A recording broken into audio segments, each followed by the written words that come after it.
I'm gonna sit down.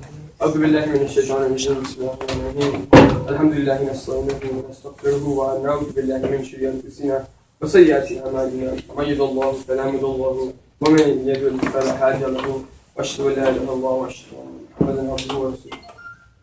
So assalamu alaikum, dear brothers and sisters in Islam. So today's khutbah is going to be about developing a relationship with Allah. So have you ever felt a feeling of anxiety in your heart? What if things don't work out? What if you never get over your issues? Well, the truth is, we have all felt this way at some point in our lives. Sometimes the uncertainty is just too much to bear, or the hardship of a moment prevents us from seeing light at the end of the tunnel. At times, we desperately want some kind of medicine, a pill perhaps, to miraculously take these worries away. But we do have that pill instead. The pill is called tawakkul. Like any pill, it is sometimes hard to swallow. There are moments when we wonder whether this medicine even works, or if it's just some tool to make us simply believe we can be better. But Allah, the one and only in control of this universe, has said in Surah At-Tur, verse number 3, and whoever relies upon Allah, then He, Allah, is sufficient for him. So what does it mean to rely on Allah, to have tawakkul on Him? It means to be firm in your heart, that Allah is the only one that truly has your back, the one who can protect you and take care of you, in this world and here and after. With tawakkul, our external burden or outward struggle is to plan, to use our means, and to work as hard as possible. But in our heart, there is no longer that worry of this burden. If you are sick, you seek out the best option, a professional doctor. If you're applying to university, you work hard in school and take your time in preparing your application to meet the criteria.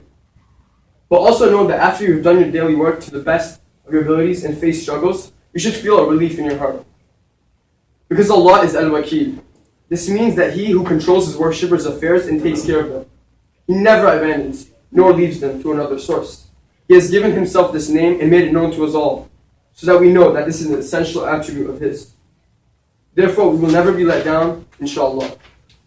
Even if things don't go according to plan, we know that Allah can will give us something that is better. We could not have entrusted our affairs to anyone better than Him. And this is why the idea of relying on Allah is mentioned in the Quran. Allah reminds us of His power in Surah Al-Muzammil, verse number 9. He is the Lord of the East and the West. There is no deity except Him. So take Him as a disposer of your affairs. And Allah also says in Surah Al-Furqan, verse number 58, rely upon the ever-living who does not die. Allah is telling us in Surah Al-Muzammil that He is the Lord of the East and the West. So will our needs ever go out of the East and the West? And He tells us in Surah Al-Furqan to put our complete trust in Him, who never dies. So how can we put our trust in someone who will die?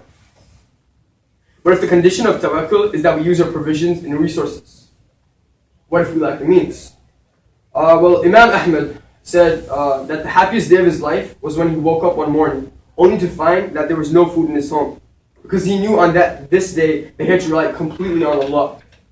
Imam Ahmed was very poor, and since he didn't have the means to do as we do today, just to go to the grocery store and buy what we want, tawakkul also requires training. We are human, and every now and then we will feel a lack of confidence, loneliness, this knot in our stomach that maybe our situation will not work out. And it's okay to feel like this, because it's just reminding us ourselves to trust Allah at that precise moment.